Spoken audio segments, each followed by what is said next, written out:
Okay, I think we'll get started. So again, if you're in Name Things 202 class, please sign in.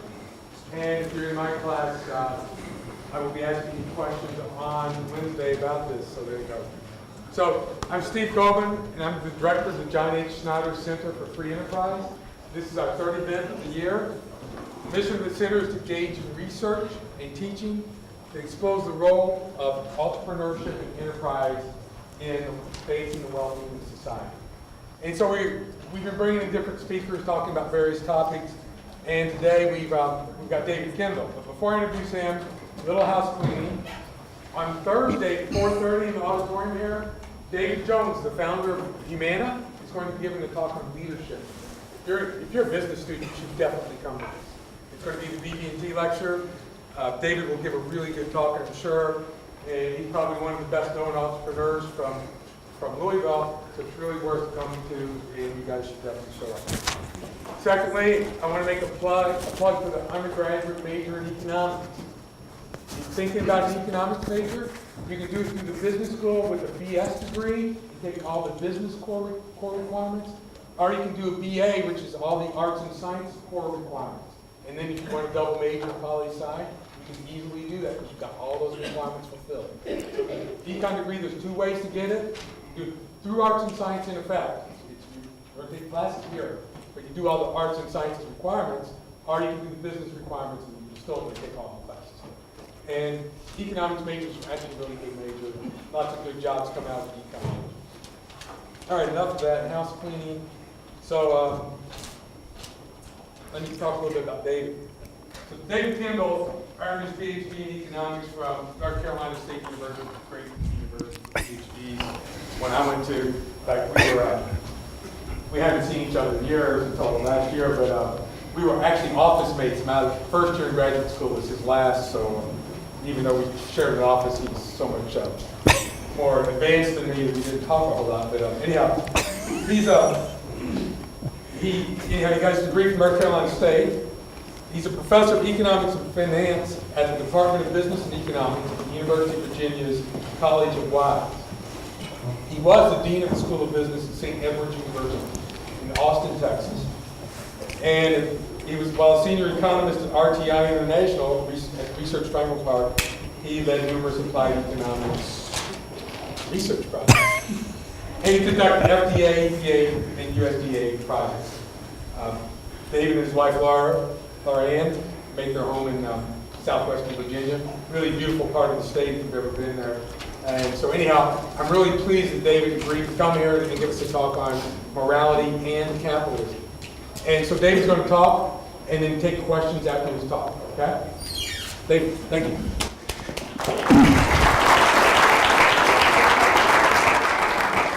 Good morning to you. Let me begin by thanking Professor Goldman for that wonderful introduction. He left out, though, two very important things that I did want to let you know. They're much more important than anything he told you. I do love a good cigar, and I love a great beer, just like Professor Goldman. Much more important than the rest of that stuff. So anyway, I'm so happy to be here today. This is my first visit to Louisville. I'm going to come back, if for no other reason than to go to a Wild Eggs breakfast place again and bring my wife. That was fabulous. Totally fabulous. If you haven't been there, I'm just doing them a free commercial right now. It's great. Okay. Hit the wrong button. Start again. Who's that guy? That guy right there. Who? Who said that? Come on up. I'll come to you. He's already got a copy. He's in my class. Sorry, you can give it to your mother. Pass that on back to him. Okay. And I'll give another easy one. Some of you already have my book, some of you don't. So I'm going to give you an easy one. Who's that? This guy right here. He's pretty ugly. He would have told you that himself. Who is that? Come on. Socrates. Who said that? Who? Anybody want one? There you go. All right, there's more. There's more. Okay, I can see that we got at least one more take. I'm going to give you one more easy one and then one hard one, okay? Who's that? Karl Marx. Who said that first? There you go. Okay, now the hard one. This is a hard one. Okay, so you got to be good for this one. You don't get a book. Well, you get a book if you want one, but who is going to point, and I'm going to say, who is this, and what did she write? God. All right, who wants a book? Here we go. What did she write? She wrote The Fountainhead, and she wrote Atlas Shrugged. Pass them on back. Okay. Every one of these people that you see displayed on the cover of my book has a contribution to make in the book, and of course they made their own contributions in seminal works that I commend to you each to read. Some of them are a little hairy going, some of them will take a lot of your time. Ayn Rand's book takes a long, long time to read. It's over 1,000 pages, but it's well worth it if you pay attention. So, morality and capitalism. Let me begin by just telling you a little bit about how I came to write this book. I'm older than dirt. I've been around for a long time, and I finally decided I would write a book. And that was about 2011. And I was just Googling, I was just fooling around on the internet, you know, where I'll do that sometimes. And I Googled, of all things, capitalism images. Okay, you know, you do Google, right? So, you know, if you Google something and say images, then it's going to throw up a bunch of images. Well, what did I see when I did that? When I Googled capitalism images, here's what I found. I'm just going to go through some of these very quickly. Actually, I found hundreds and hundreds of images. You can do this too.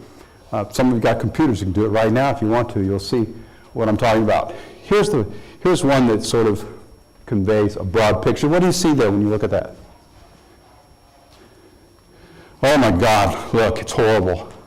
It's just, I can't believe it. It's down there at the bottom are the poor workers, and they're carrying it all, right?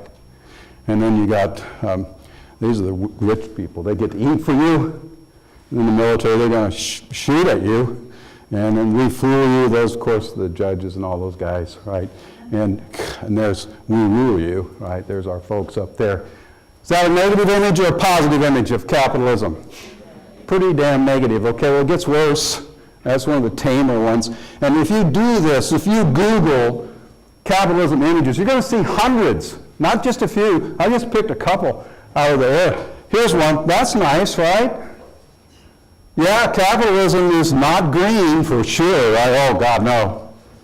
Right? It's horrible. Oh, I like this one. Yeah, that's a positive image, isn't it? Yeah.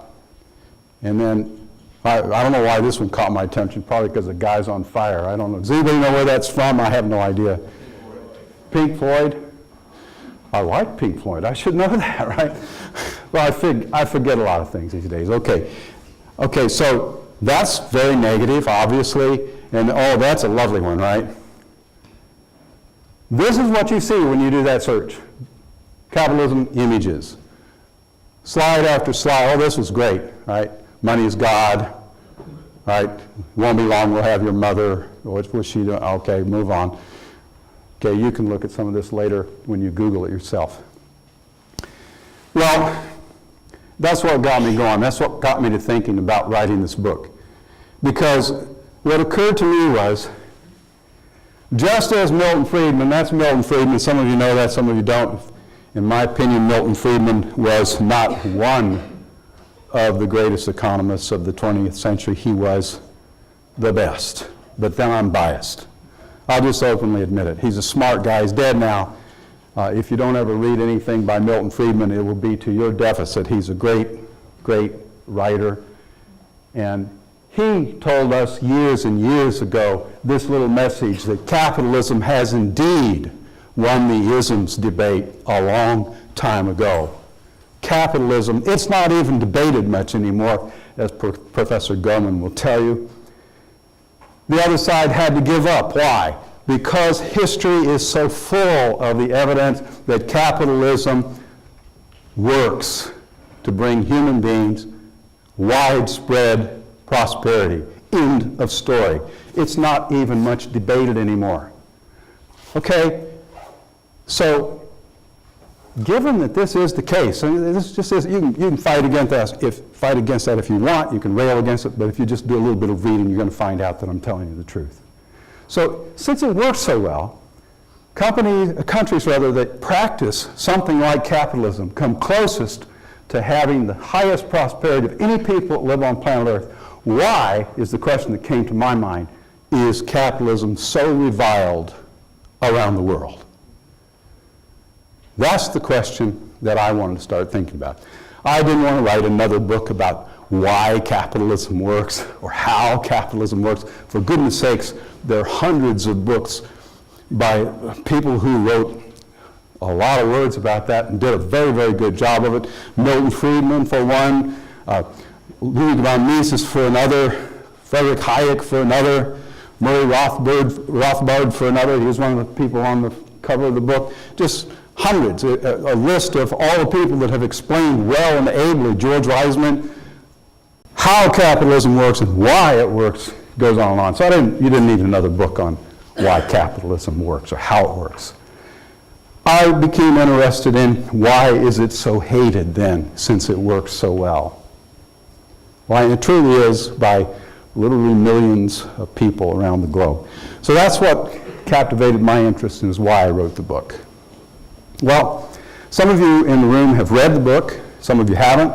I hope that all of you will finally read the book. It's pretty easy to read, it's kind of fun actually. It comes in two parts. As I began to think about this question, it occurred to me that the reason capitalism is so reviled by so many people around the world is because people have become convinced that capitalism is immoral. It's an immoral system. In fact, let me relate to you. I taught an honors class 3 years ago. Fortunately, I'm going to get to teach it again next fall. 3 years ago, and when I told the dean that I was going to be teaching an honors course and that I was really excited about it, and she says, what is the title of the course you're going to teach? And I said, The Morality of Capitalism. And she said, do you mean immorality? Just like that, just knee-jerk. Didn't you mean immorality? I said, no, did not mean immorality. I meant exactly what I said. But I have come to the conclusion a few years ago that that's why capitalism is so reviled, because people say it's unjust, people say it's ungreen, and the worst thing they say, and by the way, it's immoral. Well, now, I'm going to be the first person to admit to you that even if capitalism does work, which it surely does, there's no question about that, let's not even talk about that. If it is immoral, then we shouldn't do it. I'm going to go down that road too. So I wrote the book to explore, because as that question came to my mind, what's the first thing that I asked myself? Well, what is morality? What if I ask you that right now? Come right up and I say, your name is? Ethan. Ethan, what's morality? You don't have to answer. You're stupefied for a little while. You'll probably come up with an answer. But I was stupefied, right? If you try to put into words, what is morality? That's not an easy question. And the literature on moral philosophy is vast. I've read so much of it, in fact, that I can't remember hardly any of it. And when I did research for this book, I read stuff I never would have believed that I would have read. But it's all fascinating. I still have hundreds and hundreds and thousands of pages yet to read on it, even though I think I've got it sorted out. And it's well worth doing. So the first part of the book, indeed the first 5 chapters, I believe, it's only 8 chapters altogether, so it's not like Ayn Rand's, it doesn't go on forever, is what is morality? And just as important as that question, how can we know? That's a very important question. How can we know that we know? Okay, well, that's in the book. The second part of the book, part 2, it's just 2 parts, is capitalism. What is capitalism? And just as important, what is it not? Because another part of the reason why capitalism is reviled around the globe is because so many people think capitalism is something that it really is not at all. And so the book talks a bit about that as well. And then finally, of course, what would be the whole point of this if it didn't matter? So what? But it does matter for reasons that maybe we'll talk about a little bit at the end of this presentation. We'll have a chance, I think, to discuss a few questions that you might have. Okay, well, what is morality? This is a quote from, I think it's at the front of part 1, from Mr. Herbert, Auberon Herbert. And as soon as I read this, I said, you know what? I really like that, and so I put it in the book. It's, as you can see, I'm not going to read all that to you. He was one of the early writers who really articulated some ideas about morality. And as he puts it, you know, it really has a lot to do with force. Those are his words. We'll amplify them in just a minute. Who are these characters? Well, one of the features of this book that some of you have read, and I hope you liked it, and if you did, good, and if you didn't, don't tell anybody. But I have some dialogues in the book that were intended to help people get past some of the objections to ideas and to help people make a connection with some ideas that are pretty squirrely to get a hold of, actually. And so I decided I'd have some dialogues. That's two people, right? And I decided I would have dialogues between Solon and Tyro. You can probably guess which one's Solon. Solon was an ancient Greek wise guy, wise man, not wise guy, wise man, who was fabled for his work to try to get the Athenians to be moral in their political economy. And Tyro, that's actually John Dash Kurnaz, who is a Turkish student that I was privileged to have in my classes for several classes several years ago, and he's one of the best students I ever had. His mind was so alive with questions and really wanting to know and wanting to know how he knew. And so I decided to sort of model Tyro after John Dash, and that's John Dash, but in the book he's Tyro. Okay, so I'm just going to very quickly here, not to bore you, hope it won't bore you, just going to go through the opening dialogue of the book to set the stage. Okay, here we go. Solon, why are you so glum, Tyro? Someone stole my iPod. How do you know? Maybe you just misplaced it. No, I didn't. I left it on the hood of my car. Somebody stole it. By the time I got back, it was gone. Maybe one of your friends picked it up. Maybe you'll get it back. Wish I could believe that. Well, what would you have done if you'd seen an iPod sitting on the hood of someone's car? I guess I would have picked it up if I knew whose car it was. What if you didn't know whose car it was? See, Solon keeps asking these pesky questions. I guess I'd still have picked it up to turn into the dean's office. Sure, if I kept it, that would be stealing. Now, what does Solon say? So, what's wrong with stealing? Now, before we move on, think about that for a minute. What's wrong with stealing? Well, what does Tyro say? Those of you who've read the book already know. And some of you would say the same thing. Maybe the words went through your mind as I asked you to think about it. Tyro says, everyone knows that. Stealing's just wrong. Well, that's not going to be a good enough answer, is it? If you're writing a book about morality and capitalism, and you want to come out the other end making the claim that capitalism is moral, it's not going to be good enough to define morality and talk about morality by just saying it's just wrong, is it? That's not going to work very well. That's not going to persuade anybody. And so we're going to have to do a better job than that. We're going to have to think it through a little bit more than that. Well, the whole first part of the book does that. What is morality? Here's a set of words. I'm not going to read them to you. You can read them for yourselves. They, in fact, describe something about morality. Have you finished reading it yet? If you did, can you remember it? No, you can't. Do you want to? No, I don't. Me either. Well, can we come up with an idea about morality that we can remember and that really covers all the bases? That's the challenge I set for myself. Now, I might have accomplished it and I might not have. You're going to have to be the judge of that. But it was Abraham Herbert that put me on to thinking along this particular line of thought. And the more that I thought about it, the more that I became convinced that I did understand what moral behavior is, and that I can say it in just 4 words, and that you'll be able to remember it. And I'll challenge you to see whether you agree with it or not, and if you don't, we can talk about it, and you don't have to agree with it. But my claim is that it does work, and that it can be a guide to us for what morality is, so that we know how to interact with each other as humans. We don't have to think about it all the time. We can immediately tell whether or not we're behaving rightly if we think about this. So what is morality? Well, I had a friend, also an author. His name was Kenneth Rideout. Unfortunately, he passed away just last year. He wrote a book that was titled, and it was about morality. He wrote a book and said, it is the truth.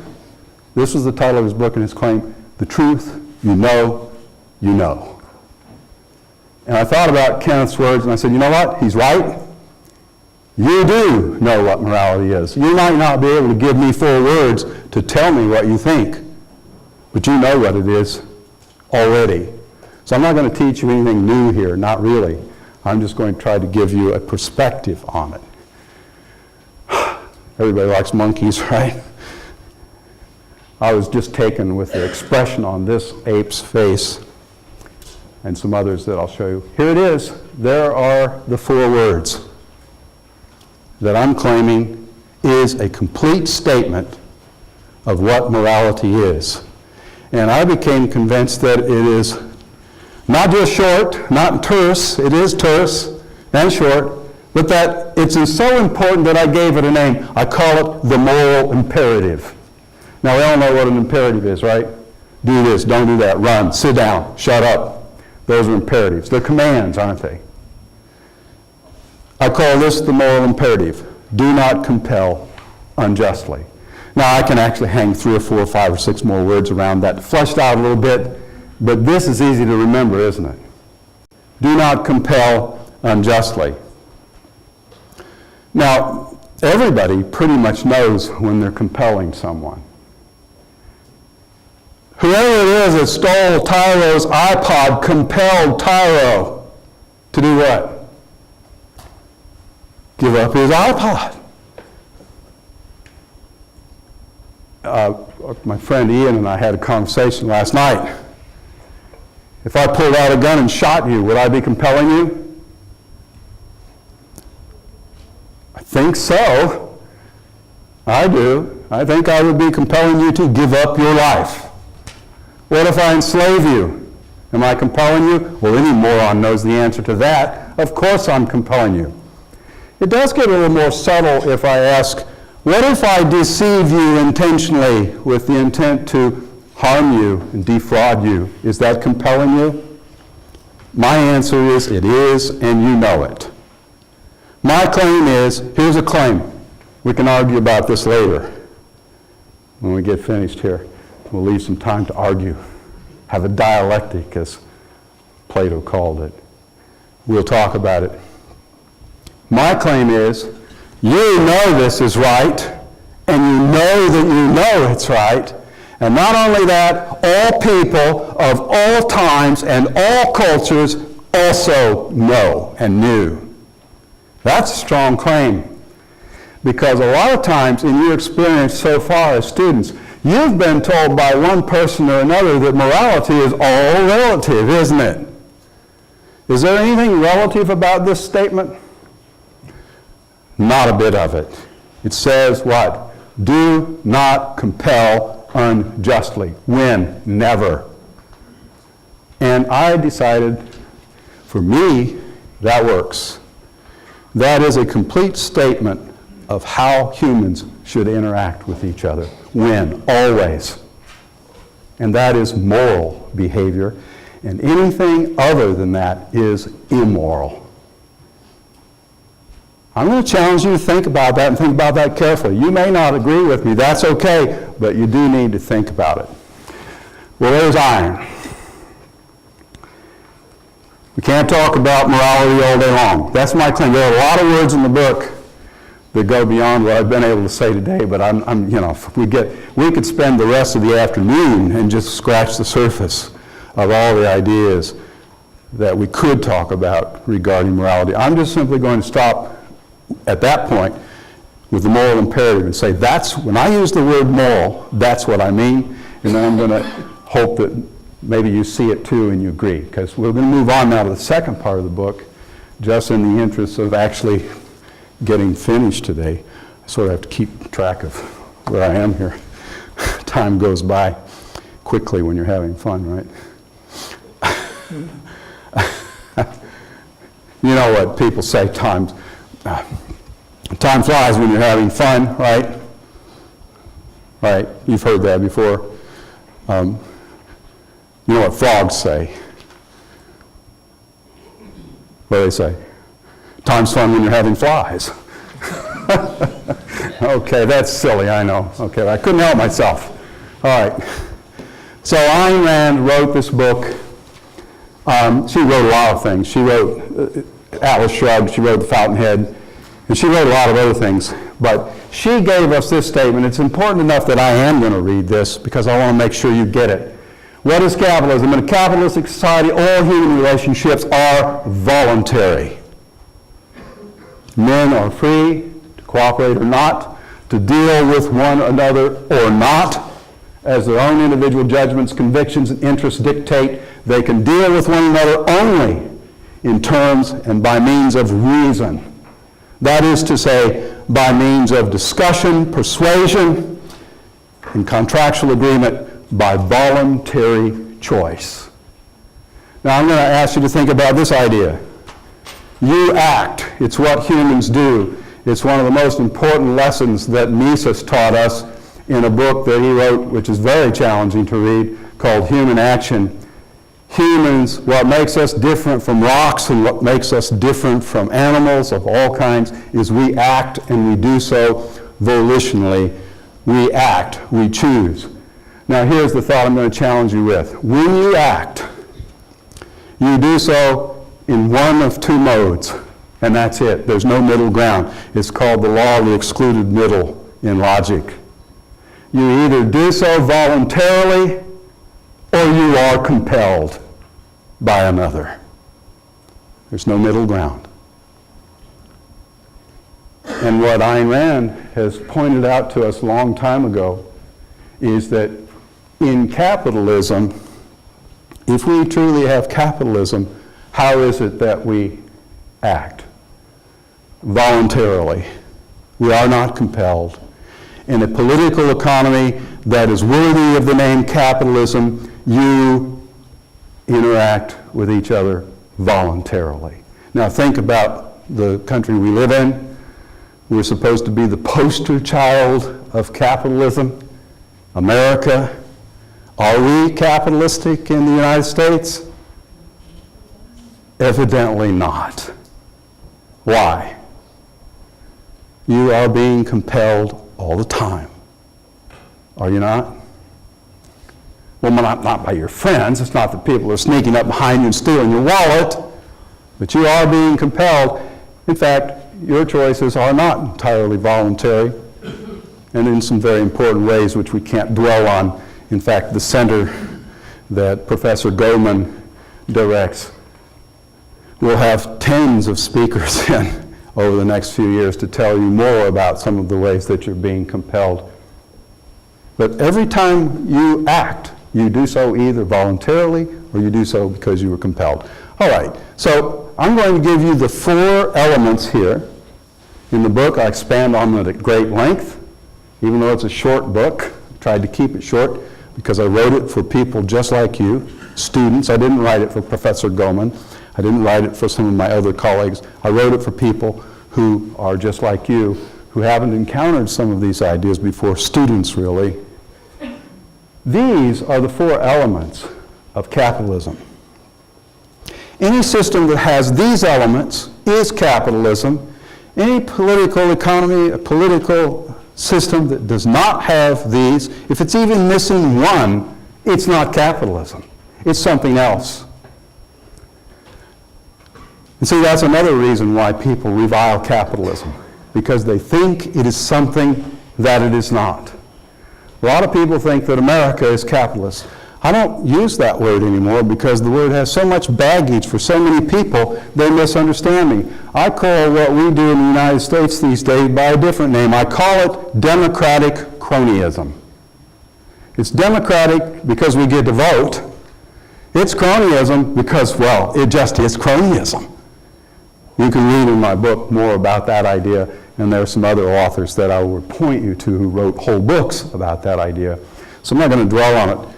But that's one of the reasons why capitalism is not esteemed around the world, because people think it's something that it's not. I'm going to try to tell you today that this is what capitalism is. These are the 4 pillars and tenets of capitalism. And if we have these, we have it. And if we don't have even one of them, we don't have it. What are they? Private property, voluntary exchange, personal freedom, and just law, as in justice, just law. If you're missing any one of these things, you don't have capitalism. And if you've got these, you do have capitalism. Let's talk just a little bit about each of these. Private property first. Now, I know that some of you in Professor Goldman's class have been talking about private property and how important it is. Some of you are not in Professor Goldman's class. I'm here to tell you that if you look around the world today and you find a place in the world that is filled with poor people who just can't seem to get a break, what you're going to find is they don't have private property, that their private property rights are not respected, and that in many cases, I was just listening to a podcast the other day about what's going on in Haiti. You remember Haiti? Haiti's this country that's had all these disasters, and all of this aid has come and flowed into Haiti. I mean, not just a little bit. I'm talking millions and millions and billions of dollars. And still, what's happened in Haiti so far as you know?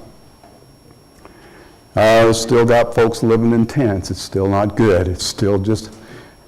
What's going on? Well, I'll tell you, one of the things that's going on is it's not clear who owns anything in Haiti. It really isn't. How many businesses would you start up if you knew that next year, after I get this thing going just a little bit, somebody can claim it's theirs and take it from me with a gun? Probably not many, would you? It's hard to overestimate how important the idea of private property is. Well, if you have private property, which fortunately in the United States we have a large measure of private property, do we not? We know who owns what. It's recorded in ledgers. We honor it. You can't just go get somebody's property. Okay, that's the first pillar. And it's important. And there's been quite a bit of time in chapter 6 talking about the idea of private property, some ideas that I hope will challenge you and you'll think about. Well, everyone, does anybody know who that is? You should, it's on the slide. I'm showing my age now. That's Leslie Gore. Never heard of her, right? Well, she had a song called You Don't Own Me. So I just thought that was a good way to make the point. There's Leslie now. But it was John Locke who many people attribute the idea to, although I'm sure he wasn't the first to think it, that we all own some private property. What is it? You own yourself.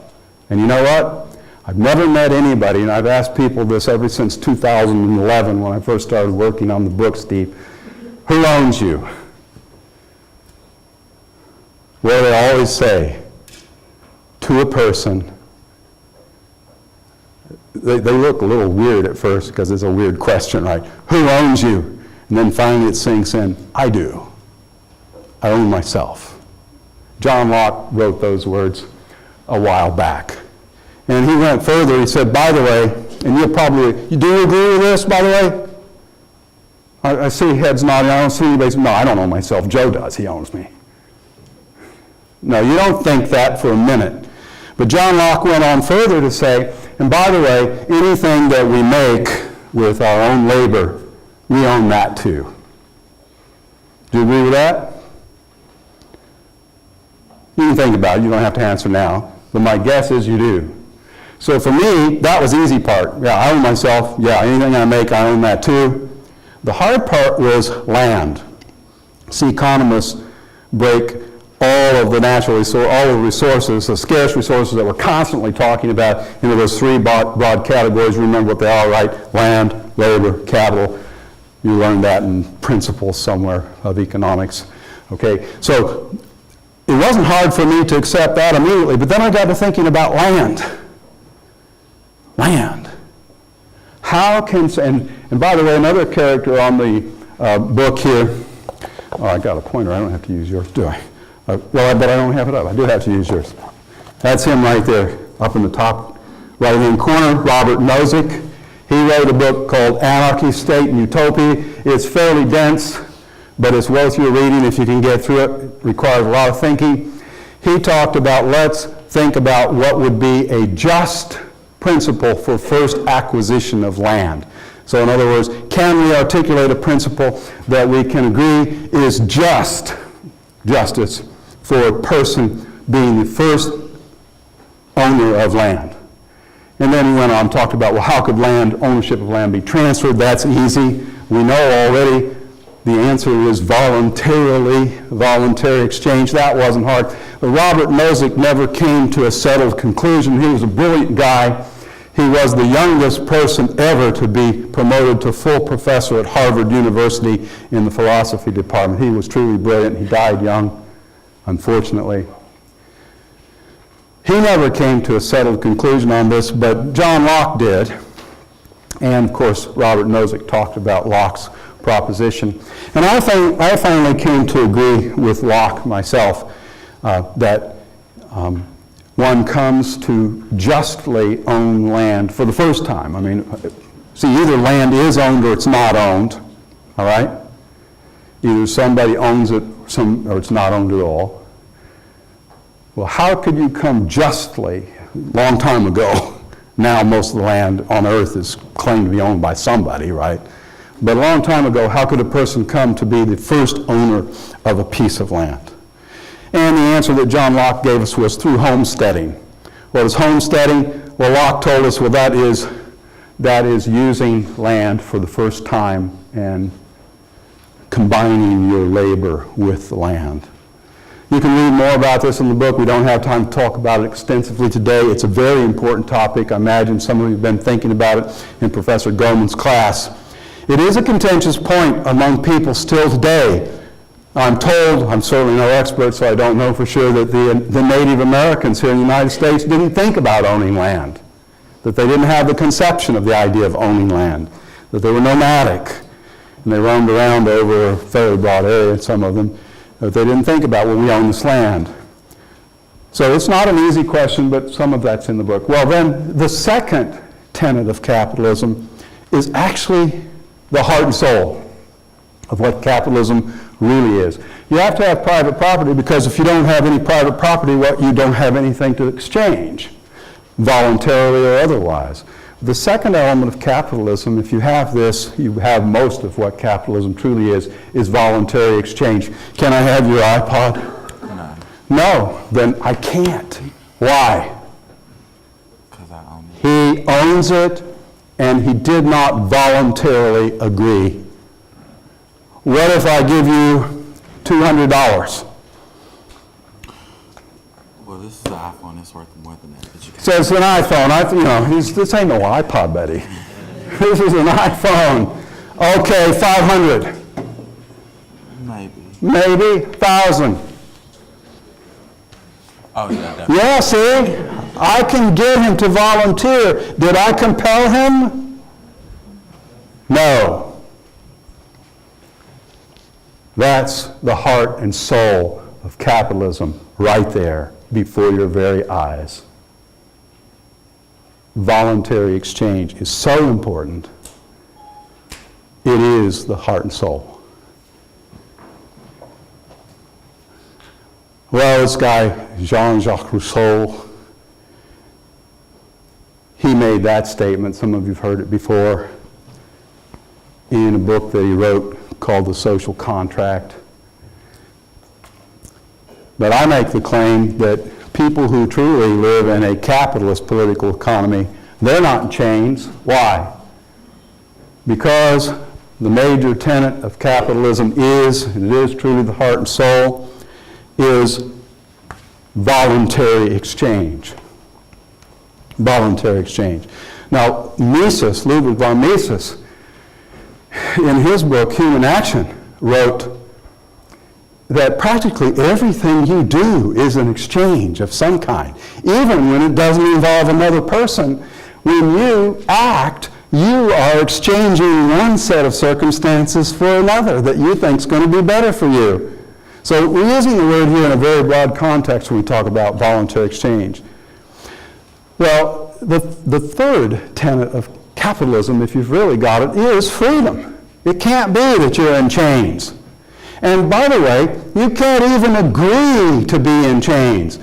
Jean-Jacques Rousseau argued that, well, we have this social contract. Of course, I disagreed right away because I didn't remember signing mine. Did you? Where he said, and by the way, John Locke agreed with him, so did David Hume, and so did John Rawls in the more modern time, that we all would be happy to give up our freedom if we could retain anything else that we think is a right of ours. And so he was trying to justify the idea that Hobbes wrote about of Leviathan, the all-powerful, all-overawing state. To use what? Force. Not voluntary exchange, but you'll do this now, and you'll do it, otherwise I will shoot you. It's at the point of a gun. Now, when I say that, people say, Kendall, you're getting a little dramatic, aren't you? And I say, no, not really. It's just a question of when the gun will come out. Try it sometime and see when the gun comes out. Try not paying your taxes, for example. Some of your students don't pay any taxes, not thinking too much about it, but if you have a job and you do pay taxes, what will happen if you don't pay them? Well, first the sheriff will come after the IRS sends you letters and you don't respond. And then when you decide, I'm not going away with the sheriff, that's when the gun will come out. That's compulsion, is it not? And according to what I call the moral imperative, is that moral behavior? No, it's immoral behavior. Well, you have to have personal freedom. We in the United States enjoy a large measure of personal freedom compared to most other places on the planet. And for that, I'm just as thankful as you are. We truly do live in a wonderful place, in a wonderful time. We forget that sometimes. And we enjoy a large measure of personal freedom. But we are not perfectly free. We could be even freer. And so that's one of the things that keeps us from being totally and truly capitalistic. I kind of like the expression on these guys' faces because they sort of convey, for me, what goes on even in the United States. The government always claims that it's here to help you, right? It never says, I'm here to compel you.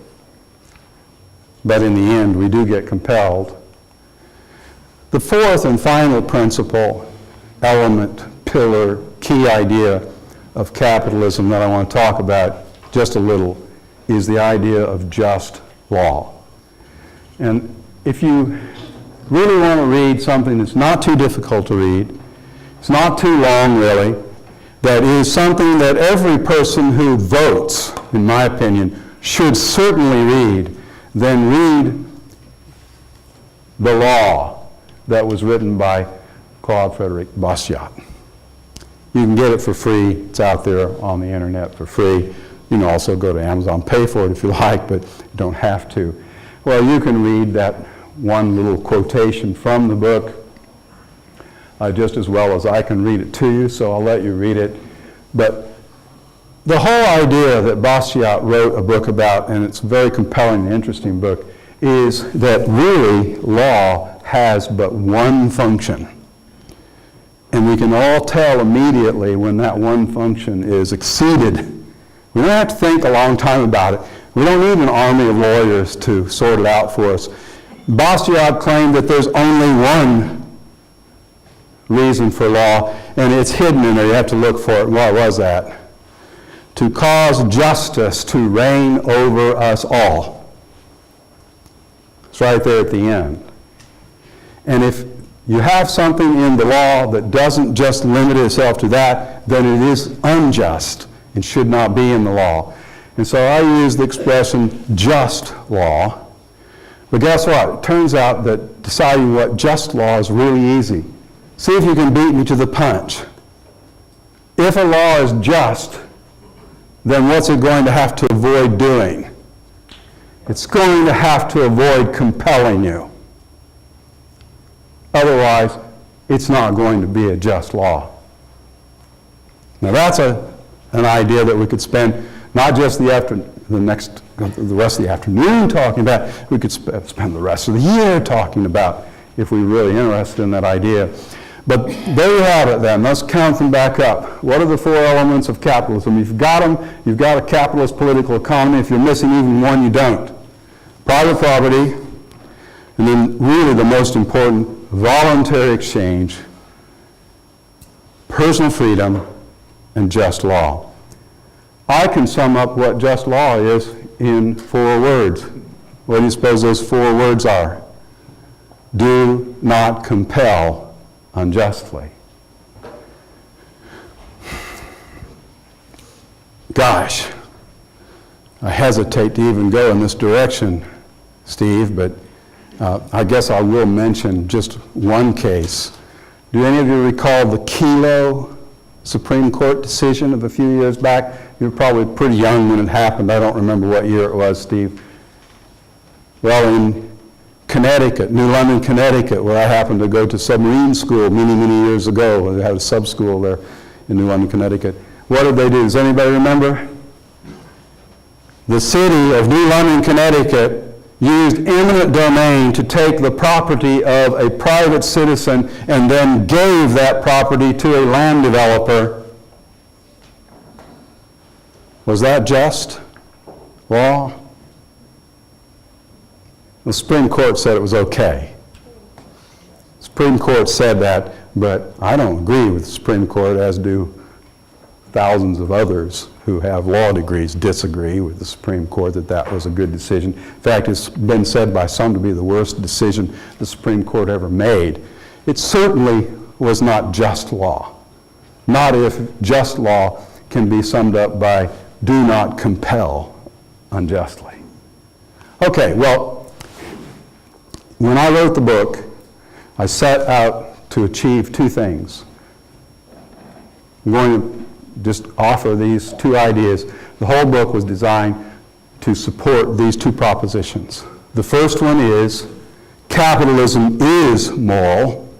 That's the first proposition. The second proposition is, and it is the only system of political economy that is moral. Now, those are strong claims. I hope that I support those claims sufficiently to persuade you in the book. You'll have to decide that. I can't. But here's the argument. It's really simple. Once you have understood what morality really is, and once you have understood what capitalism really is and what it really is not, then it becomes child's play to make those 2 claims and support them. Compelling people is immoral. Capitalism does not compel. Ergo, capitalism is moral. Now think about any system of political economy that you know anything about, and tell me whether or not there's compelling going on. Let's see, kings, right? Well, that's certainly compelling. Let's see, dictators. Oh, those are easy. Surely you're kidding me. Those are easy, right? Okay, let's try one that's harder. Socialism. Yeah. They end up compelling people all over the place in socialism. All you have to do is read history. Don't take my word for it. Other people have written tomes about it. In fact, Ludwig von Mises wrote a book called Socialism, I think, Steve, wasn't it? Read that, He lived a long time before I did. He got it all right. How about what we do in the United States, which I don't call capitalism. As I've already told you, I call that democratic cronyism. Are we compelling people in the United States? We are. We do every day. And some people don't even bat an eye about it. It's hard to find. In fact, Ayn Rand said don't look too hard because you won't find it. She wrote a book called The Unknown Ideal. And what was she talking about? True capitalism. It's probably the case that no place on the planet has ever enjoyed true capitalism, where those four elements of private property, voluntary exchange, personal freedom, and just law were simply all that were allowed. That's it. Probably never been a place. Well, that was my argument. I'll end by redirecting our attention to Ayn Rand's statement. It's worth reading more than once. It's worth reading maybe every day until you just get it. If your interactions with other people are not voluntary, then one of you is behaving immorally. That's my claim. Think of all the interactions that we have in our society, which is not bad. It's pretty good here. I don't want to move somewhere else. But it's not voluntary, and we're not following the principle of voluntary exchange. Well, what time is it? It's 1:52, or 11:50, that's not bad. Didn't do too bad. We've got a few minutes left to maybe field some questions and probe a little deeper on some ideas. So I thank you for having me here, first of all. It's been great fun for me. Thank you very much. And if you have a question, let's have it. Yes, sir? What do you mean by unjustly? How do you define Okay. Thank you, Professor Goldman. He told me I would need to repeat that because you can't hear him, right, necessarily. What do I mean? That's the word, unjustly, right? Do not compel another rational human being unjustly. There's more than 4 words. Put a few more words with it, right? What does unjustly mean? That's a very good question. What do I mean by unjust? Now, as it happens, Tyro asks Solon that very question in the book. Should I tell you what he said? Who knows already? Maybe some people have read the book, so I know that you might have read it. Does anybody remember what Solon responded when Tyro asked Solon? He says, "Isn't that a fly in the ointment, Solon? Doesn't that make morality and the moral imperative hopelessly ambiguous and relative?"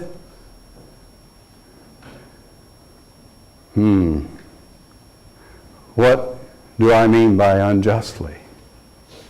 Well, I'll tell you what Solon said.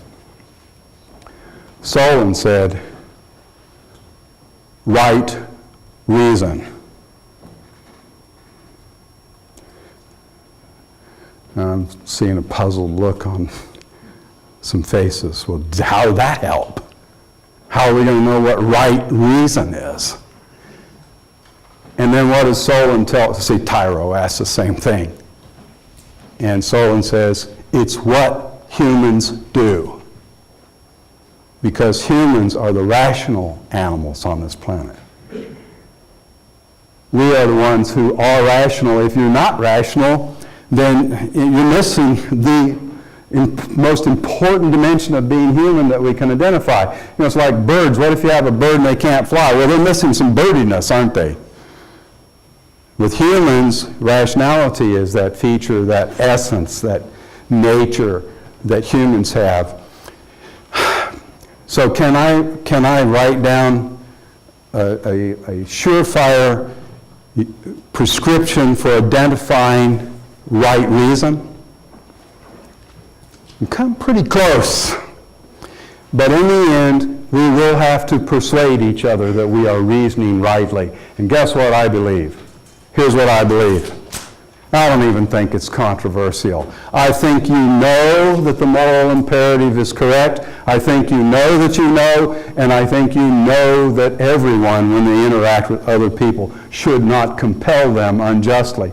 Now, in chapter 4 of the book, I don't know how many I've forgotten, Steve, it goes through 14, 12, some number of scenarios to push and shove the moral imperative around and see if there aren't some gray areas where we just can't tell whether or not it's right reason or not. You'll have to read chapter 4 and see whether you agree or disagree with some of those. But I did think about that very question, and it simply is the case that we do know what right reason is. Was it right reason when Milam in Connecticut took that homeowner's home and gave it to a developer so they could develop a shopping center? Was that right reason? It was compulsion, wasn't it? That's pretty clear. Was it unjust compulsion? I think that right now you're sitting there saying, yeah, that was not just. Why? Because I think you're rational, and I don't think that it's even controversial, actually.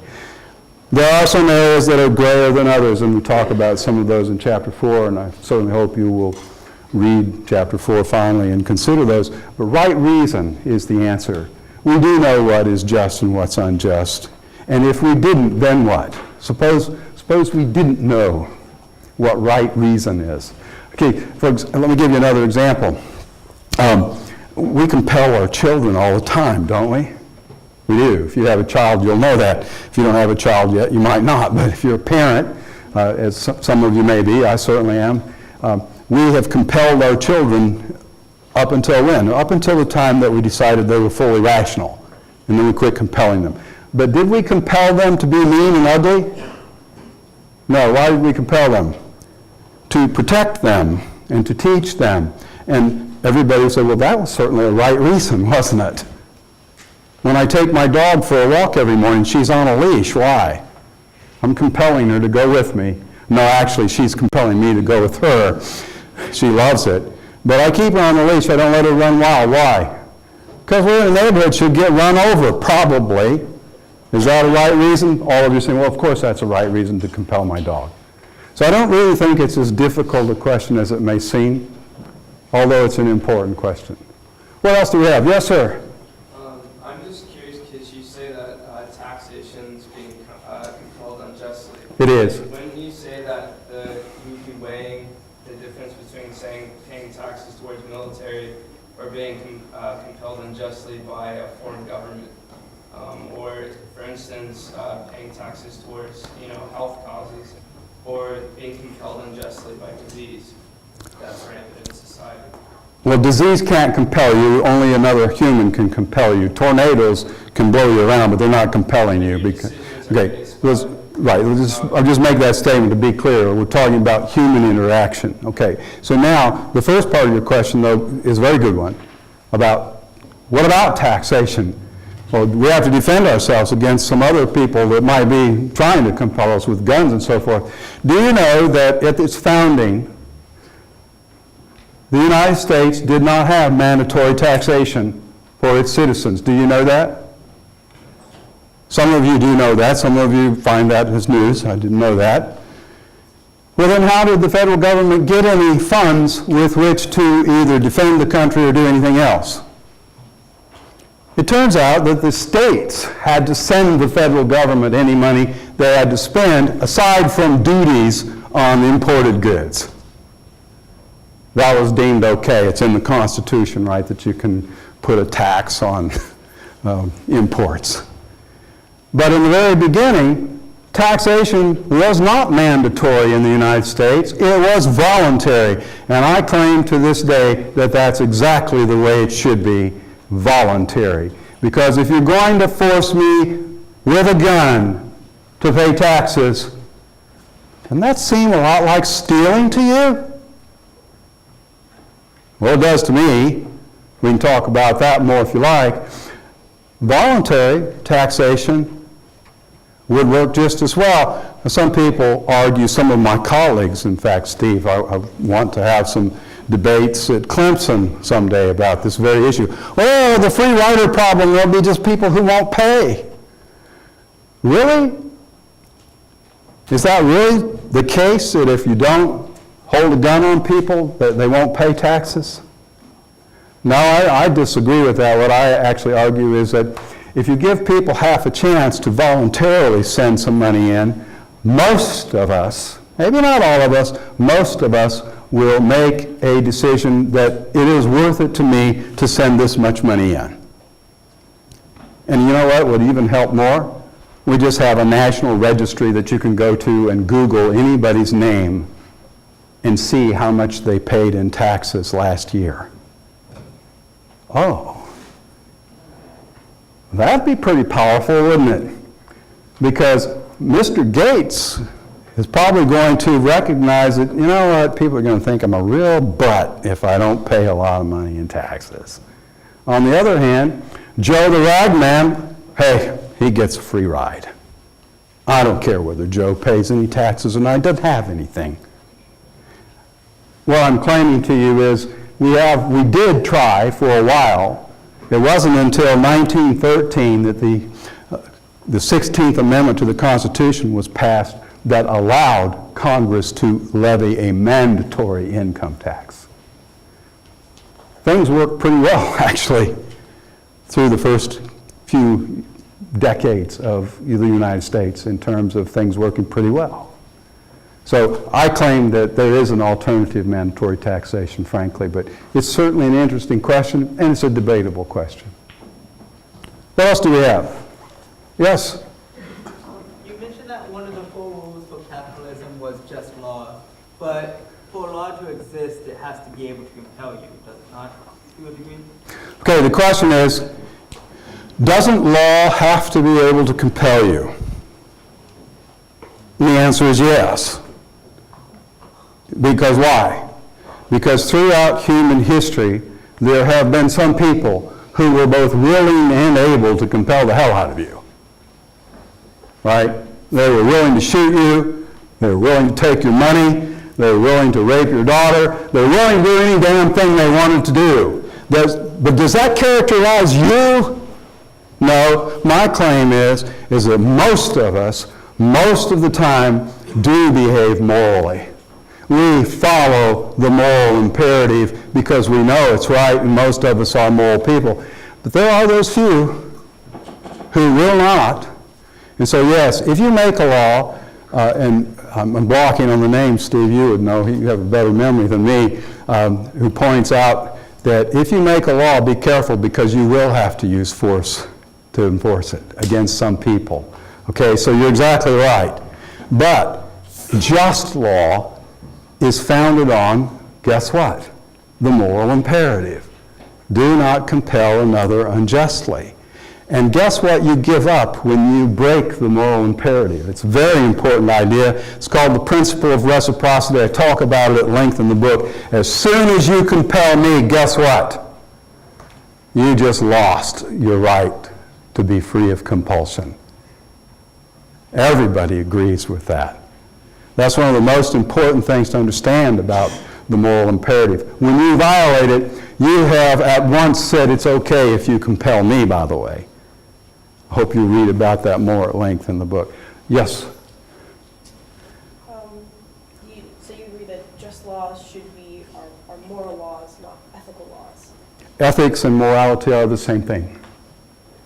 Those are just words that Professor Peter Kraft, Professor Emeritus of Boston College, taught me when I began reading about morality at great length back in 2010 or something like that. I ran across Peter Kraft's work, and he argues that ethical behavior and moral behavior are really the same thing. So I don't know how to distinguish, he didn't know how, and I don't either know how to distinguish the difference. That may not answer your question, though. Let's make sure that I did.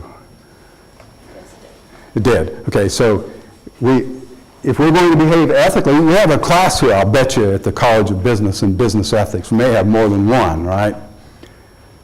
If you take that class, I hope that you'll remember today, and as you go through all of those cases that they will lead you through, was this ethical, was that ethical, was this, you'll ask yourself, was somebody being compelled unjustly? And if they were, then it wasn't ethical.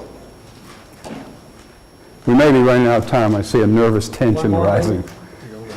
Yes, sir. Say a company is polluting the air, are they unjustly compelling you to pollute the air?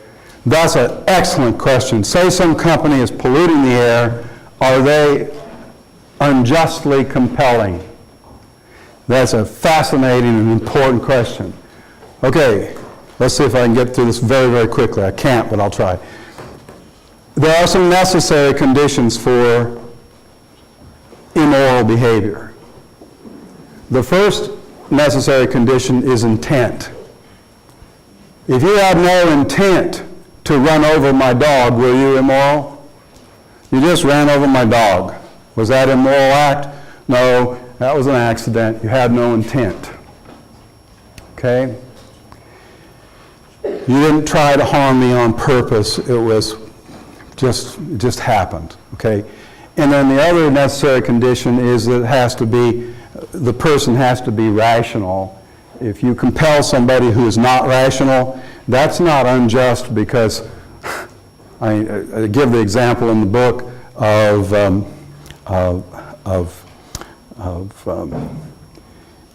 what's his name was out in the battlefield in Vietnam. Yeah, no, not Private Ryan. Lieutenant Dan, right, in Forrest Gump, snatched his butt up and ran him out of there, and all the time what was Lieutenant Dan saying? Put me down, put me down, I'm supposed to die here. But Forrest was compelling him, wasn't he? Was that unjust compulsion?